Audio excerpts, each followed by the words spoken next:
जनता स्वागत हम सबों के बीच है।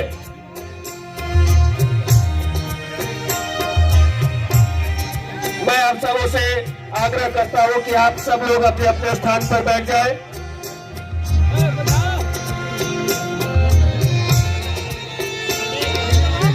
मैं आप सबों से विनम्र आग्रह करता हूं कि आप सब अपने अपने स्थान पर बैठ जाएं।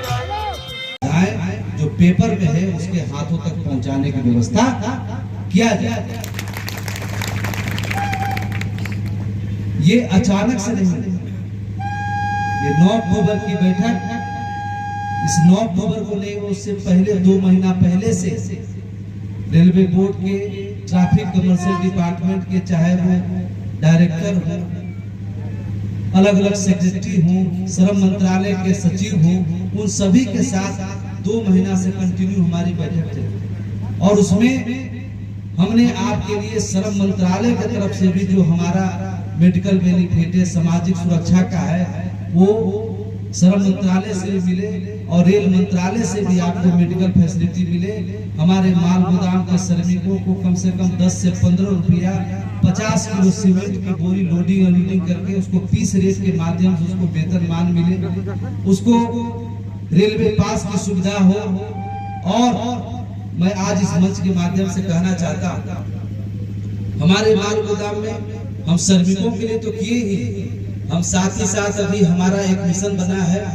और सरकार के समक्ष हमने वो पूरा प्रपोजल भी पेश किया जिस पर सहमति बनी है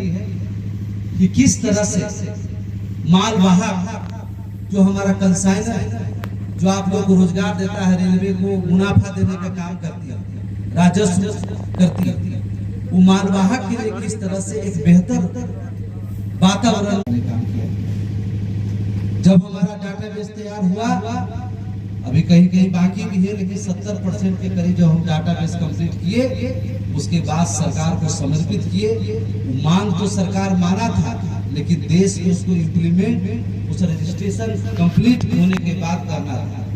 उसके बाद दस्तावेज कंप्लीट करने के बाद हमने 9 अक्टूबर को हमारा फाइनल जो बैठक हुआ और उस बैठक में हमारा 13 मांग उसको भारत सरकार ने श्रम मंत्री, वर्तमान श्रम मंत्री श्री मनसुख मांडविया जी उसको बहुत बड़ा अमिट छाप छोड़ने का काम हुआ कि माल गोदाम के श्रमिक इस देश में कितनी महत्वपूर्ण भूमिका निभाने काम करते हैं। और उनको पता चला कि रेल में जो 70% की आमदनी होती है, 100 में 70% की जो आमदनी होती है वो सिर्फ माल भाड़े से होती है। और माल गोदाम में जो मजदूर काम करता है, जो अपने पीठ पर, अपने माथे पर देश के कोने कोने पर प्रतिदिन लगभग 40 से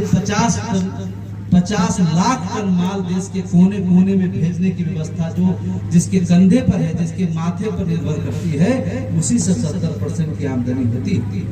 और 2021 में आपका 13 मांग, जिसमें कि समान काम समान वेतन, आपके लिए एक्सीडेंटल, आपको चतुर्थ वर्गीय कर्मचारी की तरह सुविधा,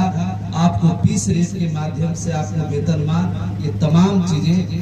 13 मांग भारत सरकार के समक्ष आपके संगठन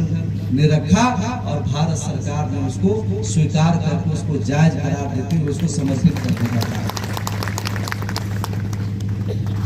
उसके बाद आपने देखा होगा कि हिंदुस्तान के विभिन्न माल गोदामों में अलग अलग राज्यों में वहाँ के मुख्यमंत्रियों के द्वारा, वहाँ के श्रम मंत्रियों के द्वारा, विभिन्न मंत्रियों के द्वारा, रेलवे विभाग के अधिकारियों के द्वारा जो